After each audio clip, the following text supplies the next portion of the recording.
بسم اللہ الرحمن الرحیم۔ السلام علیکم ورحمۃ اللہ وبرکاتہ۔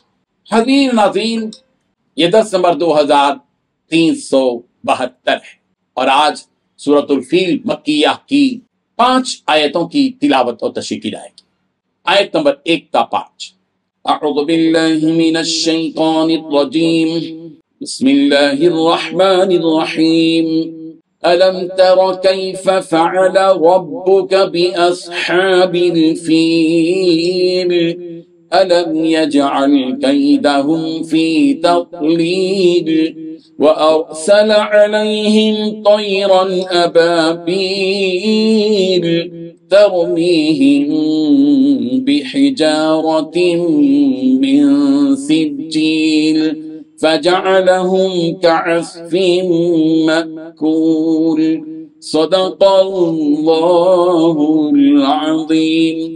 لفظی ترجمہ یوں ہے، الم ترا، کیا آپ نے نہیں دیکھا، کیف فعل، کیا کیا، رب کا، آپ کے رب نے، باصحاب الفیل، ہاتھی والوں کے ساتھ، الم یجعل، کیا نہیں کر دیا تھا اس نے، کیدہم فی تضلیل، ان کی چال کو بیکار، وارسلا، اور اس نے بھیجے، علیہم، ان پر، طیرن ابابیل، پرندے جھنڈ کے جھنڈ، ترمیہم، وہ پھینکتے تھے ان پر، بحجارتن، کنکریاں، من سجیل، کنگھر کی، فجعلہم، تو اس نے کر دیا انہیں، کعصف مأکول، جسے کھایا ہوا بھوسا۔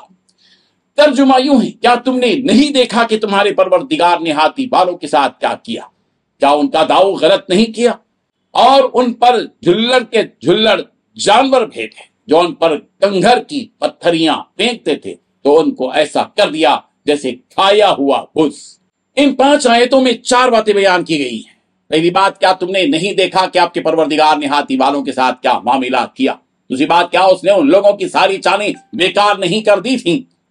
تیسری بات، ان پر غول کے غول پرندے چھوڑ دیے تھے جو ان پر مٹی کے پتھر پھینکے گئے۔ چوتھی بات، چنانچہ انہیں ایسا کر ڈالا جیسے کھایا ہوا بھوسا۔ بزرگان محترم، اس صورت میں اللہ تبارک و تعالیٰ اس بات کی مثال پیش کر رہے ہیں کہ کیسے اس نے قوت و مالداری میں بڑے ہوئے شخص کو ہلاک کیا اور اس وقت اس کا مال اس کے کچھ کام نہ آیا۔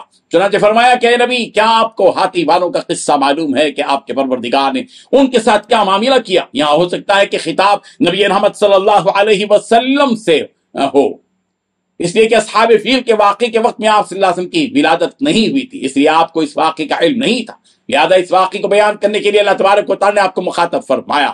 مفسرین نے آپ علیہ الصلوۃ والتسلیم کی ولادت سے متعلق 3 قول نقل کی ہے۔ ایک یہ کہ آپ کی ولادت اصحاب فیل کے واقعے کے 40 سال بعد ہوئی، دوسرا یہ کہ 23 سال بعد ہوئی، اور تیسرا یہ کہ اسی سال ہوئی جیسا کہ روایات میں ہے۔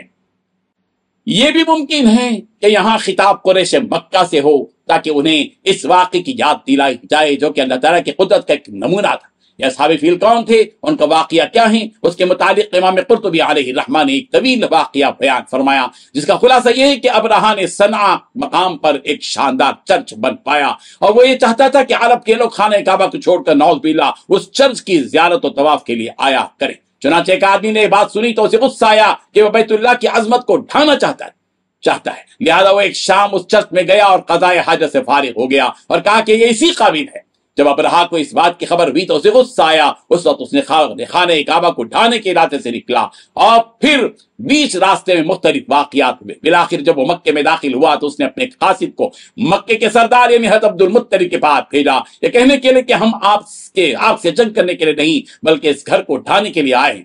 اس پر حضرت عبد المطلب نے فرمایا کہ نہ تو ہم اس سے جنگ کرنا چاہتے ہیں اور نہ ہی ہمارے پاس اتنی قوت ہے کہ ہم اس سے لڑ سکیں۔ اب رہی بات اس گھر کو ڈھانے کی، تو یہ گھر تو اللہ کا اور اس کے خلیل ابراہیم علیہ السلام کا ہے، لہذا اگر وہ اپنے گھر کی حفاظت کرتا ہے تو یہ اسی کا گھر ہے، اور اگر نہیں تو پھر ہمارے پاس بھی اس کا دفاع کرنے کی کوئی قوت نہیں۔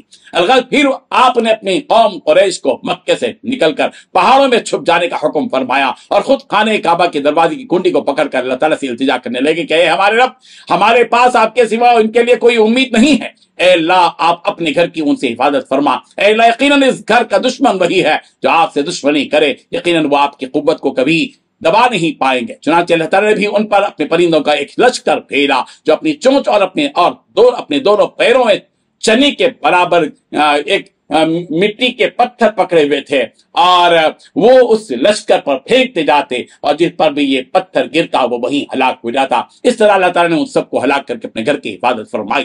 یہ وہ واقعہ جس کی طرف اس صورت میں اشارہ کیا گیا. چنانچہ اگلی آیتوں میں اسی کا تذکرہ کیا گیا ہے کہ کیا اللہ تعالیٰ نے اس لشکر کی تدبیروں کو جو خانہ کعبہ کو ڈھکانے کے لیے آئے تھے بیکار نہیں کر دیا. کہ وہ آئے تو تھے خانہ کعبہ کو اجاڑنے، لیکن اللہ تعالیٰ نے انہیں اجاڑ دیا کہ ان پر پرندوں کا ایک لشکر بھیجا جو ان پر مٹی کے پتھر پھینکتے جاتے اور ان چھوٹے سے پتھروں نے انہیں ہلاک و تباہ کر کے رکھ دیا. ان کی حالت ایسی ہو گئی تھی جیسے کھایا ہوا بھوسا بکھرا پڑا ہوا ہو. یقیناً یہ واقعہ باعث عبرت ہے ساری انسانیت کے لیے اور بالخصوص ان کے لیے جو اپنی مال و دولت اور قوت پر غرور کرتے ہیں اور آپ علیہ الصلوۃ والتسلیم سے دشمنی رکھتے ہیں. انہیں چاہیے کہ اس صورت واقعے سے عبرت حاصل کریں. اللہ تعالی ہم سب کو عمل کی توفیق عطا فرمائے. آمین. وآخر دعوانا الحمدللہ رب العالمین.